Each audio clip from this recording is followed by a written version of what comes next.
हमने हमारे last lesson में क्या किया था, हमने जो वैलिडेशन मैसेजेस थे वो डिस्प्ले किए थे इस HTML हेल्पर क्लास का यूज़ करके। लेकिन इस क्लास का यूज़ वैलिडेशन मैसेजेस डिस्प्ले करने तक ही लिमिटेड नहीं है, इसके और भी बहुत सारे यूजेज है। फॉर एग्जांपल आप पूरा का पूरा फॉर्म जो है वो जनरेट कर सकते हो इस हेल्पर क्लास का यूज़ करके। तो अब हम लोग एक काम करते हैं, हम लोग सीधा जंप करते हैं हमारे कोड पे और हम लोग ये जो फॉर्म हमने बनाया था बुक कोड और बुक नेम के लिए, ये पूरा का पूरा कन्वर्ट करते हैं इस हेल्पर क्लास का यूज़ करके और जनरेट करते हैं उसको। तो सबसे पहली चीज़ हम क्या करेंगे, ये जो दोनों लेबल्स हैं इनको जनरेट करेंगे HTML हेल्पर क्लास के यूज़ करके। तो यहाँ पे मैं इस लेबल को डिलीट कर देता हूँ यहाँ से, और इस लेबल को भी मैं यहाँ से डिलीट कर देता हूँ। और ऊपर मैं क्या लिखता हूँ, @HTML। हम लोग यहाँ पे रेजर सिंटैक्स का यूज़ कर रहे हैं लेबल, और यहाँ पे मैं क्या बोलता हूँ, .label। अब हम लोग सबसे पहला पैरामीटर क्या स्पेसिफाई करेंगे कि मुझे किस इनपुट फील्ड के लिए लेबल जनरेट करना है, तो वो है बुक कोड। तो यहाँ पे मैं Ctrl+C करता हूँ और यहाँ पे Ctrl+V करता हूँ।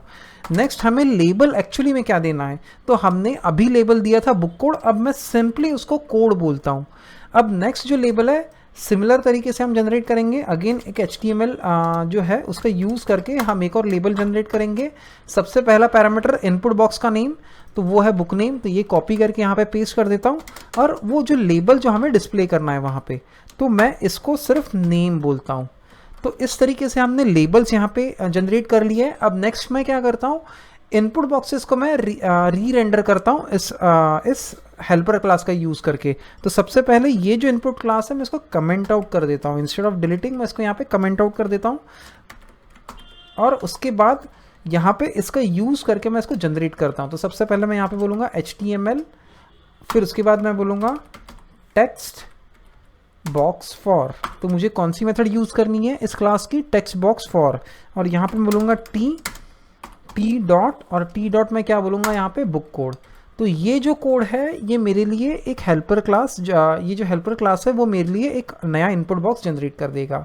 अब सेम चीज़ मैं करता हूँ बुक नेम के लिए, जो हमने बुक कोड के लिए किया था।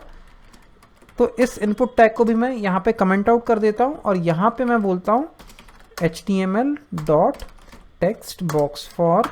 और ये टेक्स्ट बॉक्स अगेन हम किसके लिए बना रहे हैं, हम बना रहे हैं बुक नेम के लिए। अब मैं क्या करता हूँ, अब मैं इस चीज़ को सेव करता हूँ और मेरे ब्राउज़र पे रेंडर करके देखता हूँ इस चीज़ को।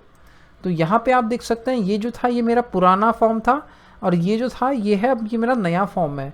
और यहाँ पे पहले बुक कोड और बुक नेम जनरेट हो रहा था, और अब यहाँ पे क्या हो रहा है, बुक कोड और नेम। अब मैं इस पेज को भी अगर मैं रिफ्रेश कर देता हूँ तो आप यहाँ पे भी देखेंगे कि जो नए लेबल्स है वो यहाँ पे रेंडर हो रहे हैं। अब अगर मैं इस चीज़ को सेव करने की कोशिश करता हूँ बिना वैल्यूज़ के, तो जैसे हमने पहले वैलिडेशंस लगाए थे एग्जैक्टली वैसे ही अभी भी वैलिडेशंस काम कर रहे हैं। और जो भी इनपुट फील्ड हमारी इनवैलिड है उसके सामने हमारे वैलिडेशंस मैसेज मिल रहा है, एज वेल एज यहाँ पे वैलिडेशन मैसेजेस की हमें एक समरी भी मिल रही है यहाँ पे।